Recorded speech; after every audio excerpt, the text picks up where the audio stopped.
good. Been hustling on the recruiting trail. And it's a little new, visible as 25, so you feel a sense of urgency to get there and try to see them all, which makes it hard for people like me that want to do that. But it's a good thing. And I feel sorry for some of the high schools that are missing a lot of class.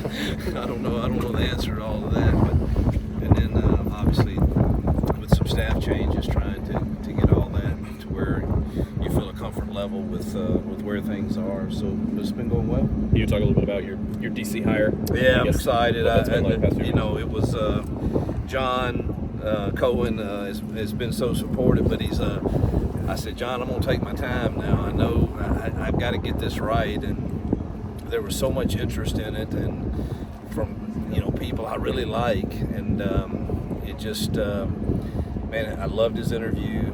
I love the time that we spent with he and his wife, Sarah. They're just they're great individuals and people that I think are going to add so much experience and value to our building and to our defense. And so I'm really excited about having DJ. And then on the offensive side, you bring in a guy that you know really well, Derek Nix. Well, it's a comfort level to have D Nix and Kent in that room, knowing that the verbiage and terminology and everything will be things that I understand clearly and can add value to when I need to. And this D Nix is one of the best recruiters, best men, best football coaches I've been around, and good to reunite with him. You mentioned the verbiage. How much more, I guess, control do you see? I mean, I guess what's your outlook in terms of the offense this year, play calling stuff? Well, like I think it's too early to you constantly have great confidence in D Nix and in that room, but just knowing that it's in the verbiage that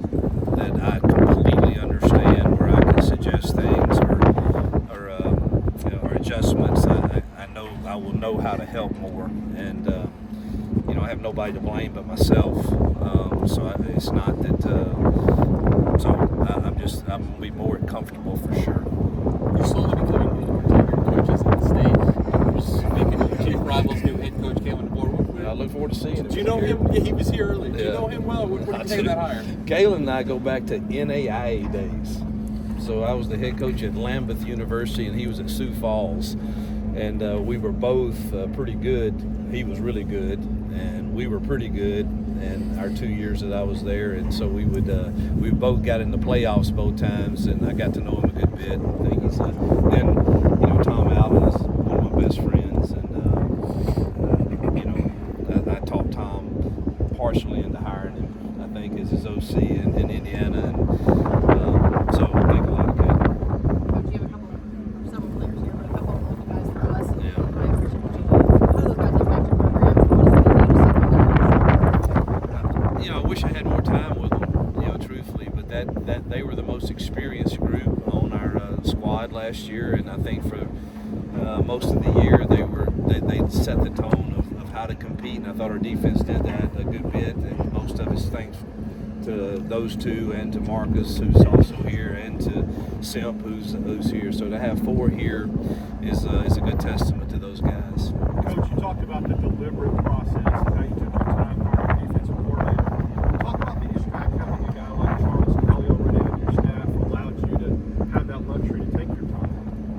I cannot speak high enough of Charles Kelly. I've known of him. We've had many recruiting battles, and he's tough to beat, particularly in this state. But I want to say the humility that he has is, man, if I was in Charles' shoes 10 years ago, I would have been clamoring, I'm the guy, man. I'm the one that you should hire. And I wish I was more like Charles, because that would have been me.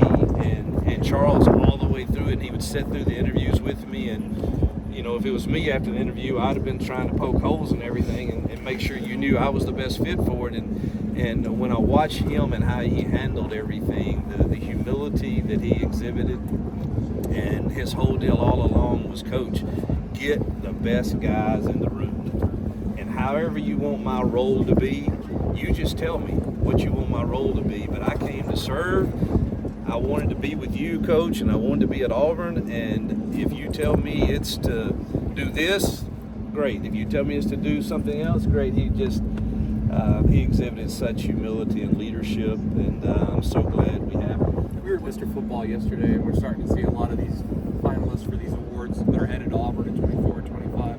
How big is it for you to start winning some of these blue chip guys in this state specifically?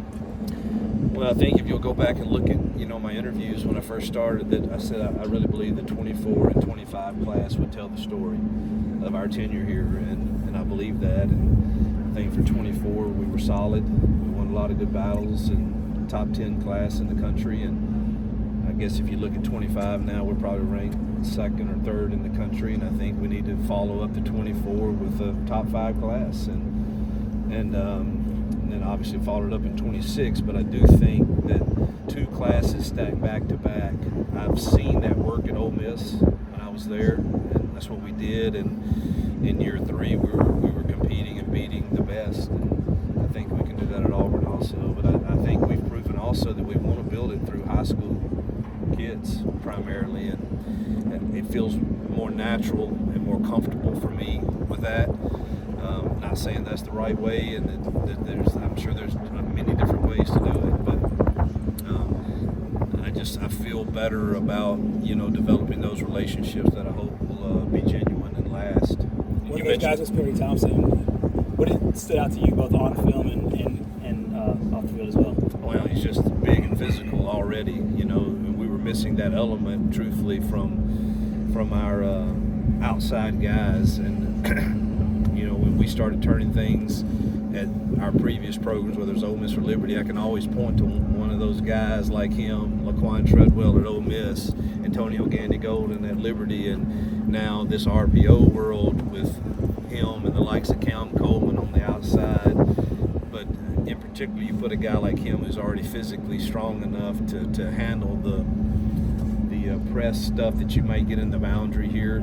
It's good to know we have him coming. You mentioned at the end of the season that the quarterback battle was going to be wide open for you. How much did you guys poke around in the portal at that position, and do you expect to do that after the spring? Yeah, I did, and I know the Twitter world had me taking everybody. I guess that's the hot thing to do now is just if a quarterback went in the portal, I started immediately getting messages, this is the one, this is the one, and I just I really like our room, and I wanted to try to build with high school kids like Hank and Walker, and us try to develop those guys along with obviously the experience Peyton brings, and I kind of want to see that through. Coach, you talked about the familiarity of some of the guys that you brought in, even kind of some of the off the field positions that have been hired. Just kind of what kind of comfort is that? And then when you got here, was that kind of a goal of yours to say, hey, it would be really nice to kind of bring the band back together? I don't know that I've ever taken over a program where in year 1 I felt like I got everything right on the hires. I think it's very difficult. I was talking to Nick this morning about that, and it's funny, Nick calls me a lot now. I think he rubs in, he's playing golf every single day. But it's just, you're in such a hurry, and I think it always has taken me a little time to just get the building exactly like I wanted, and we are excited about the comfort level. And I tell you, Will Redmond, I think, is a star, and people have been waiting his interview, and he's already added great value to being in there, and we still have a few more hires to make, and I assure you they'll probably be people I'm comfortable with. And could you have pictured, a time in college football where you need a staffer like Will Redmond as like a GM? Just your take on needing that. It is different, but I need help with that. I do. I cannot. I got to have somebody you completely trust to help us build the roster and then manage it, whether it's the NIL discussions or whatever the discussions are. I really need some help with that to take some of that off my plate, and got a guy that I have great trust in that can do it. Another guy you have familiarity with, Crime Dog, is obviously going to be on the staff again. Just talk about being able to retain him for next year, and even like guys like DJ and Nehemiah talked so highly of him yesterday. Well, it's the 3rd time I've hired him, so obviously I love him and believe in him, and I don't have to worry about the message from him being any different than the message that I send. So. And he's a great recruiter and a great coach, and he really works hard at building genuine relationships. So glad we could talk him into coming back. Hugh, what made DJ a pick for you, defense coordinator, just as a coach? like I said earlier, we really felt comfortable with he and Sarah as people, and that they fit with our culture, and I loved his passion and his drive. I think our practices will look quite different with him because I've watched some of his practice tape, and he's pretty into it and energetic, and I love that about him. But really, it probably came down to, in his interview, I've often felt like defensive guys in today's time should maybe coach defense verbiage-wise more like us offensive guys. And he's one of the first ones that when I had the entire staff in their offense and defense, and everybody's like, "Oh my, his verbiage is the most simple, but it's multiple, but it's so easy to understand exactly what's going on once you get the base." And that probably was that. Multiplicity, he can do it all, odd, even, 3 down, he can do it all. Coach, speak to the fact that you've got an incredible linebacking core recruiting class coming in, and that's kind of like his specialty, how that meshes so well. Yeah, I think, it's good anytime, I saw where we were ranked maybe number 1 in linebacking recruiting and receiver recruiting, or at least high up there, so anytime you have better players, it makes you better coaches. But to know DJ especially is the front, and you have Charles Kelly especially as the back end, I feel really comfortable with those two guys. Last one. It's going to be. These are new SID, Caldwell. Yes. It's going to be strange to not see Cadillac on the sideline for you guys and Zach. Just kind of like a new era of Auburn football on the sideline. How difficult was it to see him go? Yeah, we support both Cadillac and Zach's decisions, and love them both dearly, and wish them nothing but the best, and they'll always have great memories of what they did for Auburn. Thanks, Hugh.